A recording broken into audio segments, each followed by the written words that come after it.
Hey, Lan, how you doing? Good. How are you, Tim? Good, thanks. It's Friday night. Guess what that is? Friday Night Lights. Exactly. It's been a while, hasn't it? It has been. Man, busy summer. Great summer, but it was busy, wasn't it? Absolutely. We hope you had a great summer, too. That's right. Can't believe it's fall already. And we want to share with you a very special book tonight.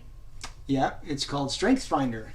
Yeah. So. And so just like we're wearing our superhero shirts tonight. Yeah. Yeah. Captain America. And how the superheroes all have their special strengths, right? Yeah, exactly. Everyone else, all of us normal humans, have strengths and talents as well. And this book will help you find your strengths.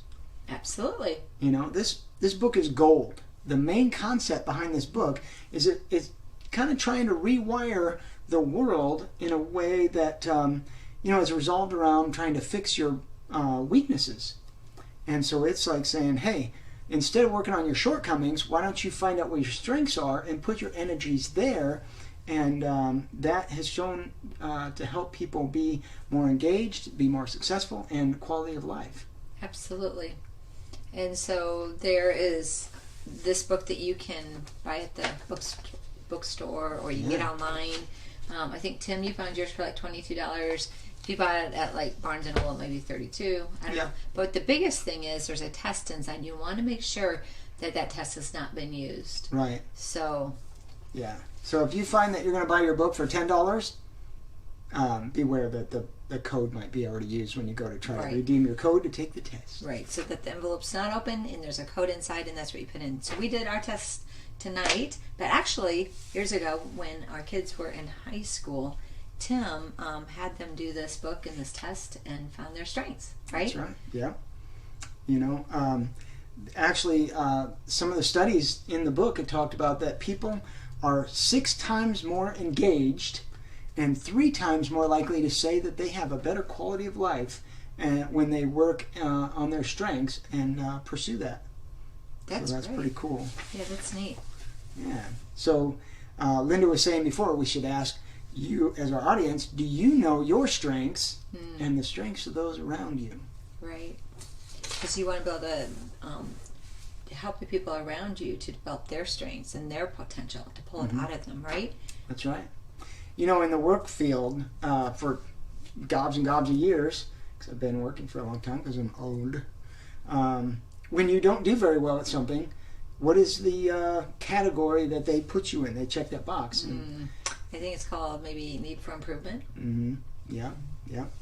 So that's what we're going to do is work on our strengths, and then you'll be motivated, and maybe those improvement areas will just take care of themselves. Or sometimes you might find that you'll never be good at that. For example, somebody that does not have the gift of empathy, they're never going to be that person that can relate to the person that maybe is on a call. Right? Like a tech support and someone's angry, they'll be just like, I don't care, Right. So it's important that person who is in customer service has like the strength of, or the natural talent of empathy. Or someone who likes numbers, like your sister. Like my sister, she's definitely a numbers girl and has always been in the business world and has done very well. Right. However, her gifts are different than mine, even though we're sisters. I've totally been one with kids and love kids, and she's like, no thanks. So it's just interesting how our different gifts and talents. That's right. Both Linda and I are blessed because we both really love our jobs. I mean, we are in a job that matches our strengths and talents. However, a long time ago when our kids were, Timothy was an infant and Amber was 3, I took a test at Kirkwood to see what, I might be good at in the future, and it was off the charts for a dental hygienist, which I still don't think I could do, but it was off the charts for a daycare provider. And at that time in my life, we lived in a trailer, we had our 2 little people, and I didn't want to hear it, and I tucked it away, and then I completely forgot about it. And years later when we had our first home, I ended up just falling into daycare. I was staying home with our kids and somebody needed childcare, and found I loved it. And years later when I found that test, I was like, no wonder I love it. It said I would be good at it. Right. And we run into parents and kids to this day that really sing praises to Linda for just such a fantastic job she's done every time you hear it, they're just like, she really is amazing. Well, thank you. It's been a blessing. It's hard to believe they're all adults now, some of them, Right, exactly. But anyway, that's cool. And it's neat too with Tim. One of the biggest things I remember when the kids were in high school that changed my life was I've known Tim since I was 16 years old, and he's always been competing, right? And so anyway, but when I was looking through this book, I remember it talked about competition, and I was like, oh my gosh, this is just in my husband. This is a part of his DNA. It's who he is been made by God for. And he's always competed since I've known him, from bodybuilding to arm wrestling to RC cars to BMX bikes to mountain biking. He's always been competing in some way. Yeah. And so I just loved that fact. And so I enjoyed that about him. And I remember reading in the book how if we understand the gift, it could be a natural competitiveness, could be a lifelong asset.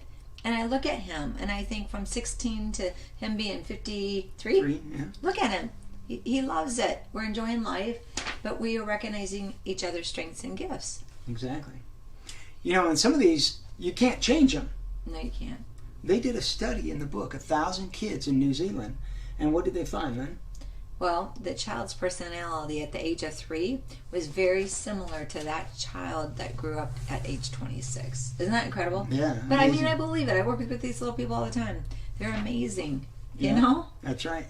So in the book, one of the last points I want to make is that if you take your skill, your strength, and you put that with talent and hard work, that is what they call a multiplier, and boom, turbo life. So that's good. Yeah. So it is neat. Yeah. I think when we just did this test, I wrote down some things about Tim, and it was interesting that some of them came up about you. And so, like his gift to troubleshoot, he's very analytical. And what was let me see. Strategic, achiever, analytical, competition, and responsibility. Yeah, responsibility. So doing the computers and love doing what you do. Yeah, I love it. Using your gifts and talents. Awesome. Thanks, Lynn. Excellent. Well, I hope this finds you well, and we look forward to hearing some comments from you about how awesome my wife is at being a preschool teacher. Really? Seriously? You bet. All right. This guy's always building me up. Anyway, God bless you guys. Have a great night. Take care. See you. Bye. Bye.